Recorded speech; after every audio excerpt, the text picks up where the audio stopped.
Hello friends, ओम श्री गणेशाय नमः। ओम नमः शिवाय। आप सभी का स्वागत है आपके अपने YouTube चैनल पर।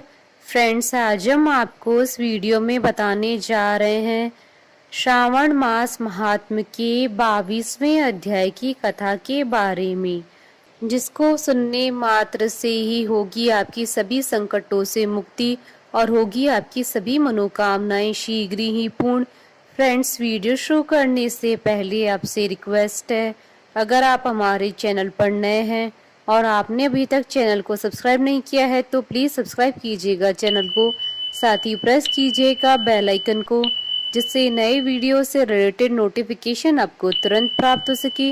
और वीडियो पसंद आने पर वीडियो को लाइक और शेयर जरूर कीजिएगा, ताकि सभी भक्तों को इस वीडियो का लाभ प्राप्त हो सके।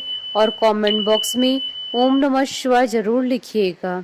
श्रावण मास महात्म सभी प्रकार के विघ्नों का नाश करने वाले तथा सारी सृष्टि का पालन करने वाले श्री गणेश जी तथा ज्ञान के दाता देवी श्री सरस्वती जी तथा सब पुराणों के कर्ता श्री व्यास जी तथा श्री गुरुदेव जी के चरण कमलों में नमस्कार करके भगवान की श्रद्धा और भक्ति रस में डूबे हुए श्रावण मास महात्म्य की कथा कहती हूँ।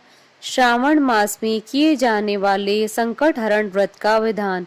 ईश्वर बोले, हे मुनि श्रेष्ठ, श्रावण मास में कृष्ण पक्ष की चतुर्थी तिथि के दिन सभी वांछित फल प्रदान करने वाले संकट हरण नामक व्रत करना चाहिए।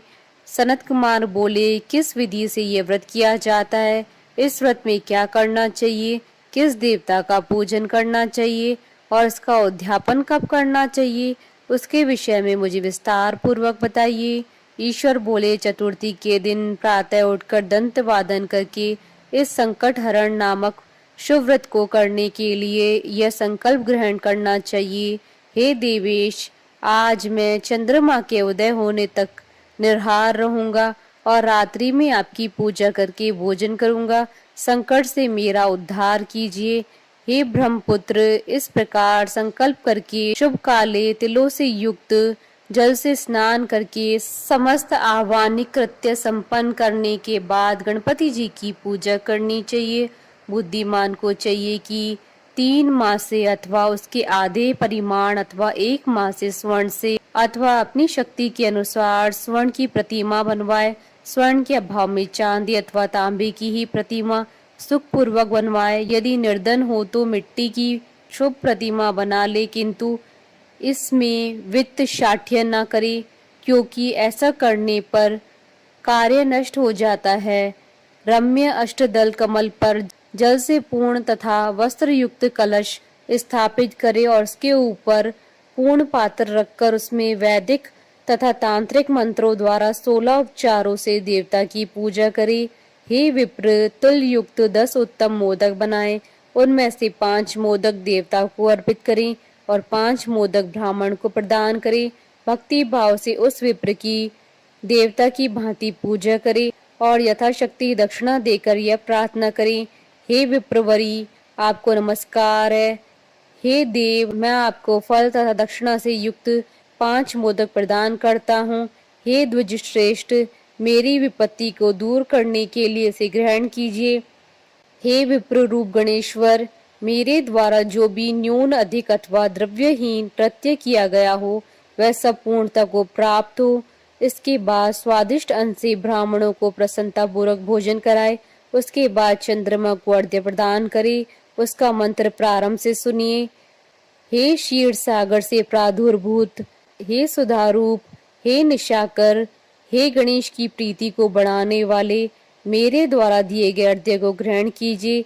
इस विधान से करने पर गणेश्वर प्रसन्न होते हैं और वांछित फल प्रदान करते हैं। अतः इस व्रत को अवश्य करना चाहिए। इस व्रत का अनुष्ठान करने से विद्यार्थी विद्या प्राप्त करता है, धन चाहने वाला धन पा जाता है, पुत्र की अभिलाषा रखने वाला पुत्र प्राप्त करता है, मोक्ष चाहने वाला उत्तम गति को प्राप्त करता है, कार्य की सिद्धि चाहने वाले का कार्य सिद्ध हो जाता है और रोगी रोग से मुक्त हो जाता है। और विपत्तियों में पड़े हुए व्याकुल चित्त वाले, चिंता से ग्रस्त मन वाले तथा जिन्हें अपने सुहृद जनों का वियोग हो गया हो, उन मनुष्यों का दुख दूर हो जाता है। यह व्रत मनुष्य की सभी कष्टों का निवारण करने वाला है, उन्हें सभी अभीष्ट फल प्रदान करने वाला है पुत्र पौत्र आदि देने वाला है तथा सभी प्रकार की संपत्ति प्रदान करने वाला है। हे सनत कुमार, अब मैं पूजन तथा जप के मंत्रों को आपसे कहता हूँ। प्रणव के पश्चात नमः शब्द लगाकर बाद में हिरंब, मदमोहित तथा संकष्ट निवारण इन शब्दों का चतुर्थ्यंत जोड़कर पुनः अंत में स्वाहा प्रयुक्त करके इस 21 वर्ण वाले मंत्र ओम नमो हिरंबाय मदमोदिताय संकष्ट निवारणाय स्वाहा को बोलना चाहिए। बुद्धिमान व्यक्ति को चाहिए कि इंद्र आदि लोकपालों की सभी दिशाओं में पूजा करे। अब मैं मोदकों की दूसरी विधि आपको बताता हूँ। पके हुए मूंग तथा तिलों से युक्त घी में पकाए गए तथा गरी के छोटे छोटे टुकड़ों से मिश्रित मोदक गणेश जी को अर्पित करें। उसके बाद दूर्वा के अंकुर लेकर इन नाम पदों से पृथक पृथक गणेश जी की पूजा करें। उन नामों को मुझसे सुनिए। हे गणाधिप, हे उमा पुत्र, हे अगन्नाशन, हे एकदंत, हे इभवक्त्र, हे मूषकराज, हे विनायक, हे ईश पुत्र, हे सर्व सिद्धि प्रदायक, हे विघ्नराज, हे विनायक, हे सर्व संकट नाशन, हे लंबोदर, हे गणाध्यक्ष, हे गौर्य मंगल संभव, हे धूमकेतु, हे बालचंद्र, हे सिंदूरासुरमर्दन, हे विद्या निधान, हे विकट, हे शूर्पकर्ण, आपको नमस्कार है। इस प्रकार इन 21 नामों से गणेश जी की पूजा करें। उसके बाद भक्ति से नम्र होकर प्रसन्न बुद्धि से गणेश देवता से इस प्रकार प्रार्थना करें। हे विघ्नराज, आपको नमस्कार है। हे उमापुत्र, हे अघनाशन, जिस उद्देश्य से मैंने यथाशक्ति आज आपका पूजन किया है उससे प्रसन्न होकर शीघ्र ही मेरे हृदय स्थित मनोरथों को पूर्ण कीजिए। हे प्रभु, मेरे समक्ष उपस्थित विविध प्रकार के समस्त विघ्नों का नाश कीजिए। मैं यहाँ सभी कार्य आपकी ही कृपा से करता हूँ। मेरे शत्रुओं की बुद्धि का नाश कीजिए तथा मित्रों की उन्नति कीजिए। इसके बाद 108 आहुति देकर होम करें। उसके बाद व्रत की संपूर्णता के लिए मोदकों का वायन प्रदान करें। उस समय कहें, गणेश जी की प्रसन्नता के लिए मैं 7 लड्डुओं तथा 7 मोदकों का वायन फल सहित ब्राह्मण को प्रदान करता हूँ। तदंतर हे सतम, पुण्यदायिनी कथा सुनकर इस मंत्र के द्वारा 5 बार प्रयत्न पूर्वक चंद्रमा को अर्घ्य प्रदान करें। क्षीर सागर से उत्पन्न तथा अत्रि गोत्र में उत्पन्न हे चंद्र, रोहिणी सहित आप मेरे द्वारा प्रदत्त अर्घ्य को स्वीकार कीजिए। उसके बाद अपने अपराध के लिए देवता से क्षमा प्रार्थना करें और अपने सामर्थ्य के अनुसार ब्राह्मणों को भोजन कराएं तथा ब्राह्मणों को जो अर्पित किया गया हो उसके अवशिष्ट भोजन को स्वयं ग्रहण करें।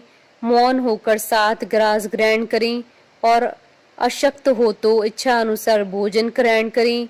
इसी प्रकार 3 मास अथवा 4 मास तक विधान पूर्वक इस व्रत को करें। उसके बाद बुद्धिमान को चाहिए कि 5वें महीने में उद्यापन करे।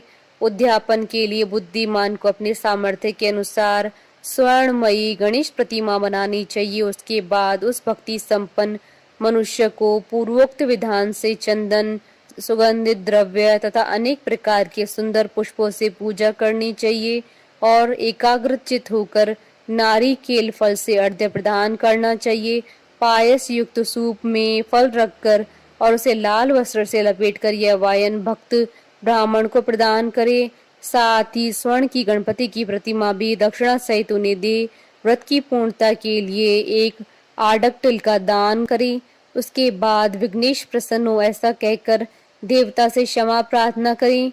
इस प्रकार उद्यापन करने से अश्वमेघ यज्ञ का फल प्राप्त होता है और मनोवांछित सभी कार्य सिद्ध हो जाते हैं। हे सतम, पूर्व कल्प में स्कंद कुमार के चले जाने पर पार्वती ने मेरी आज्ञा से 4 महीने तक इस व्रत को किया। तब 5वें महीने में पार्वती ने कार्तिकेय को प्राप्त किया। समुद्र पान के समय अगस्त्य जी ने इस व्रत को किया था और 3 माह में विघ्नेश्वर की कृपा से उन्होंने सिद्धि प्राप्त कर ली। हे विप्रेंद्र, राजा नल के लिए दमयंती ने 6 महीने तक इस व्रत को किया था। तब नल को खोजती हुई दमयंती को वे मिल गए थे। जब चित्रलेखा अनिरुद्ध को बाणासुर के नगर में ले गई थी तब वह कहाँ गया और उसे कौन ले गया, यह सोचकर प्रद्युम्न व्याकुल हो गए। उस समय प्रद्युम्न को पुत्र शोक से पीड़ित देखकर रुक्मणी ने प्रेम पूर्वक उससे कहा, हे पुत्र, मैंने जो व्रत अपने घर में किया था उसे मैं बताती हूँ, उसे ध्यान पूर्वक सुनो। बहुत समय पहले जब राक्षस तुम्हें उठा ले गया था, तब तुम्हारे वियोग जन्य दुख के कारण मेरा हृदय विदीर्ण हो गया था। मैं सोचती थी कि मैं अपने पुत्र का अति सुंदर मुख कब देखूंगी। उस समय अन्य स्त्रियों के पुत्रों को देखकर मेरा हृदय विदीर्ण हो जाता था कि कहीं अवस्था साम्य से यह मेरा पुत्र ही तो नहीं है।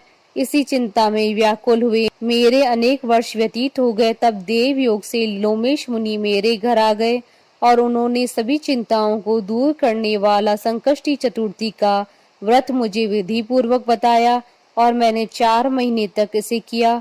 उसी के प्रभाव से तुम शंबरासुर को युद्ध में मार कर आ गए थे। अतः हे पुत्र, इस व्रत की विधि जानकर तुम भी इसे करो, उससे तुम्हें अपने पुत्र का पता चल जाएगा।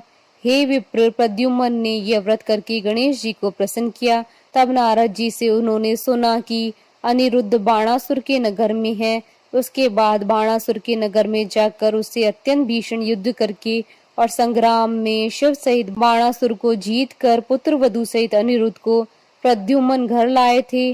हे मुनि, इसी प्रकार अन्य देवताओं तथा असुरों ने भी विघ्नेश की प्रसन्नता के लिए यह व्रत किया था। हे सनत कुमार, इस व्रत के समान सभी सिद्धियां देने वाला इस लोक में कोई भी व्रत, तप, दान और तीर्थ नहीं है। बहुत कहने से क्या लाभ है, इसके तुल्य कार्य सिद्धि कराने वाला दूसरा कोई भी नहीं है।